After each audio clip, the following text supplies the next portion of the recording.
Yeah. Well, I just got back from dinner. Yes. Mhm. And it was good. It was really, really good. They had goulash on Halloween. Oh. And I'm sure that they put a lot of time into it. It's always a tremendous dinner. It's one of those where you really want to go, and I did want to go to dinner. Yeah. Now, there's what's known as valid postmarks, the process of reviewing return envelopes for valid postmarks and signed declarations. Begins as soon as the election department receives voted ballots from voters. Yes. Mhm. However, no ballots are tabulated after 8 p.m. on election day. What are these postmarks that they? Well, obviously you live. The how could you have an invalid postmark? Yeah. Mhm. That's not a zip code, is it? Now, I just wanted to get these WACs. Yes. WACs. Each signature on every return envelope is reviewed. The most important evaluation determines whether a voter ballot will count or not. Yeah. Valid signature, one that's been compared to the signature in the voter's record. Yeah. Or witnessed by two people and accepted. Yeah. Now, trained election personnel compare the signature on the ballot declaration with the signature on the voter's registration record. Yeah. A valid signature is one that's been compared to the signature in the voter's record or witnessed by two people and accepted. Yeah. Election personnel commonly refer question signatures to the board for examination. Yeah. Now, this further examination of the election board. Yes. Have they ever looked at a court order before? Because I would think that any oath of office that got elected, any document that they sign could actually be referred to the voter election board. Yes. Now, they would say that that's not their jurisdiction, but I would say it is their jurisdiction. See, when you allow, it is their jurisdiction. Not just getting elected, but any forgery of any elected oath of office would invalidate. Board members are encouraged to seek out signature verification training through the county elections department or from local law enforcement officials trained to identify forgeries. Is there any sheriffs or police officers? Is anyone in the Port Angeles Police Department trained to identify forgeries? Any person in the Swim Police Department that is trained to identify forgeries?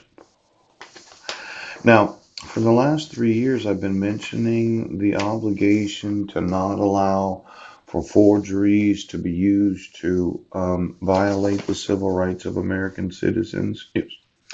What happens when there is no actual state court seal? Yes. There's no signature of the petitioner. Now, how do you know if there's a forgery or not if she doesn't? Well, I know this is troubling. Yeah. Excuse me, it was a tremendous dinner.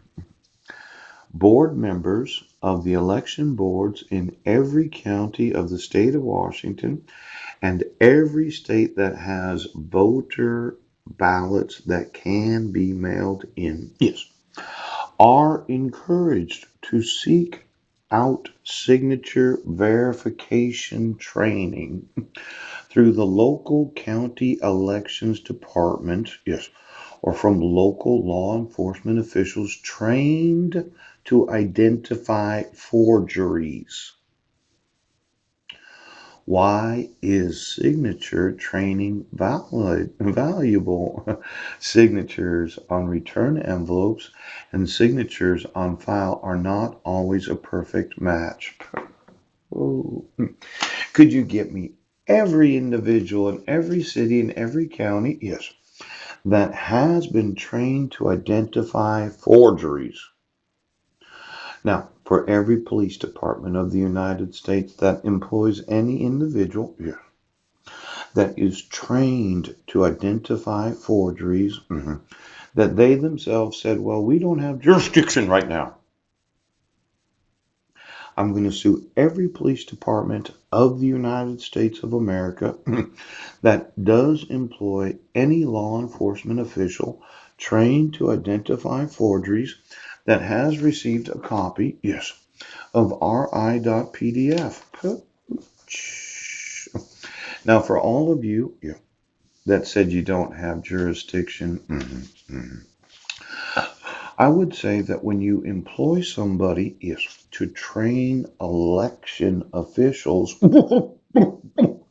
on signature verification training, so as to verify the actual signatures of voters, you have an obligation to make sure that no court document is ever signed by any person other than the actual individual.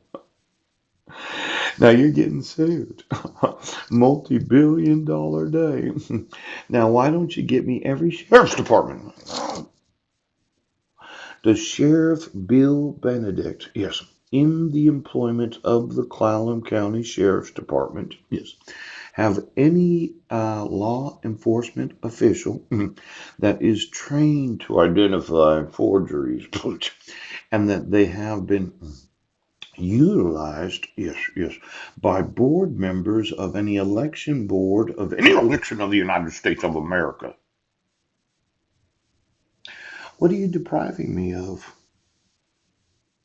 The lawful employment of those in police and sheriff's departments. What are you depriving the voters of? The lawful employment of sheriffs and police officers. Now, you would say, that if you are trained, to identify forgeries, and you are utilized by the members that are encouraged to seek out signature verification.